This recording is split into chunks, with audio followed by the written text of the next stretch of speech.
For something so essential to our very existence, our species has this warped relationship with food. Instead of something rich with stories, prepared with love from ingredients around us, it has become sterile. Highly processed sustenance from a bag or can. We've swapped taste for convenience, health for money. Somehow, we've forgotten how to food. Growing up, I didn't have a healthy relationship with food.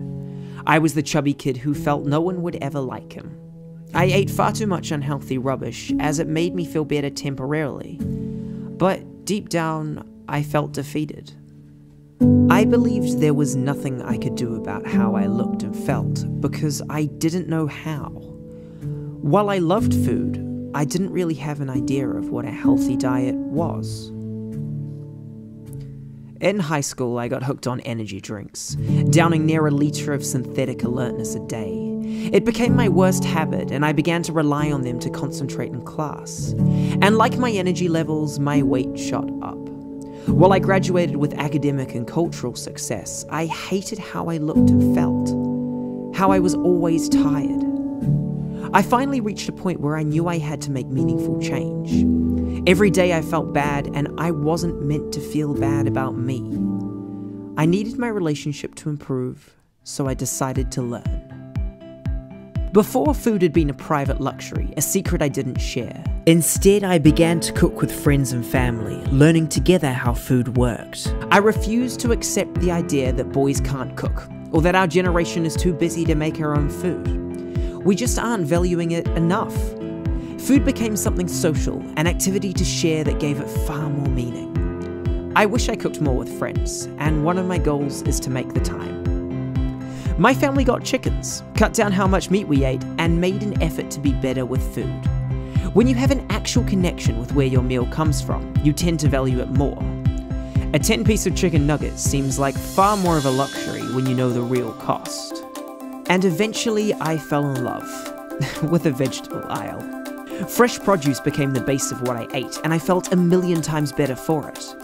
I found cooking relaxing, near therapy, and enjoyed the challenge of balancing flavors, making vegetables taste great. And slowly, as I learnt to love real food, I learnt to love myself. I didn't have to be the fat kid without a clue. I just needed to learn how to food. I don't think I'll ever know everything, but that's the beauty of love. What does food mean to you?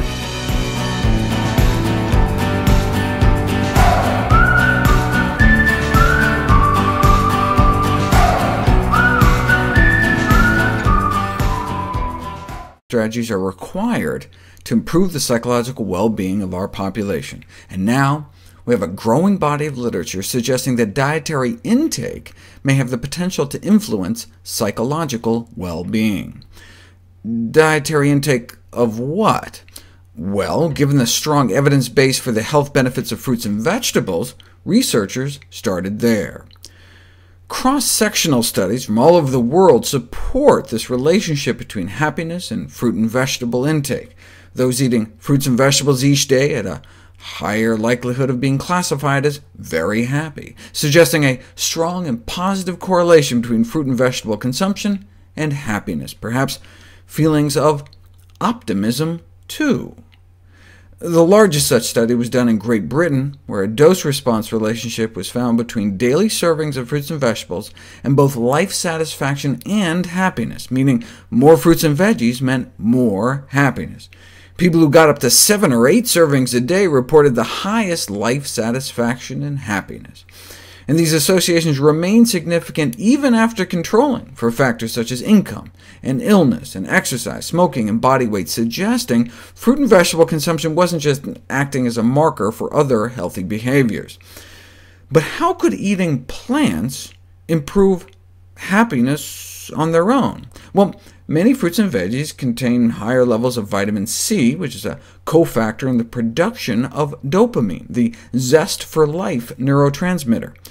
And the antioxidants reduce inflammation, which may lead to higher levels of eudaimonic well-being.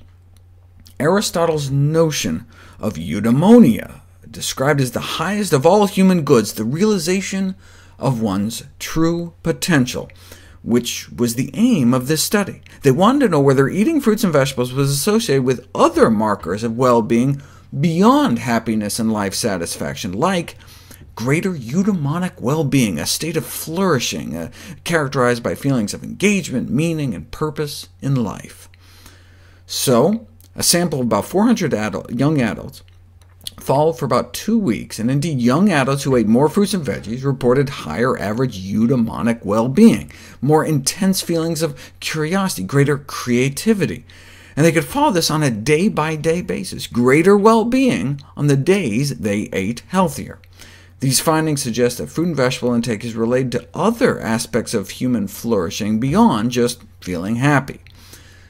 Not so fast, though. Instead of eating good food leading to a good mood, maybe the good mood led to eating good food. Experimentally, if you put people in a good mood, they rate healthy foods like apples higher than indulgent foods like candy bars. Given a choice between M&Ms and grapes, individuals in a positive mood were more likely to choose the grapes. The results of these studies lend support to a growing body of research that suggests that positive mood facilitates resistance to temptation. Who needs comfort foods when you're already comforted? It's like, which came first, the chicken or the egg? Yes, eating eggs may increase our likelihood of chronic disease, but maybe chronic disease also increases our likelihood of eating unhealthy foods. Which came first, the mood or the food? What we need is a study like this, but instead of looking at well-being and diet on the same day, you see if there's a correlation between what you eat today and how you feel tomorrow. But we didn't have a study like that until now. They found the same strong relationships between daily positive mood and fruit and vegetable consumption, but lagged analyses showed that fruit and vegetable consumption predicted improvements in positive mood the next day, not vice versa. On days when people ate more fruits and vegetables, they reported feeling calmer, happier, more energetic than they normally do, and they also felt more positive the next day. So eating fruits and vegetables really may promote emotional well-being.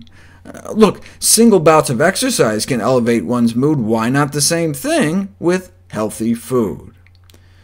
How many fruits and vegetables? Seems we need to consume approximately 7.2 daily servings of fruit, or 8.2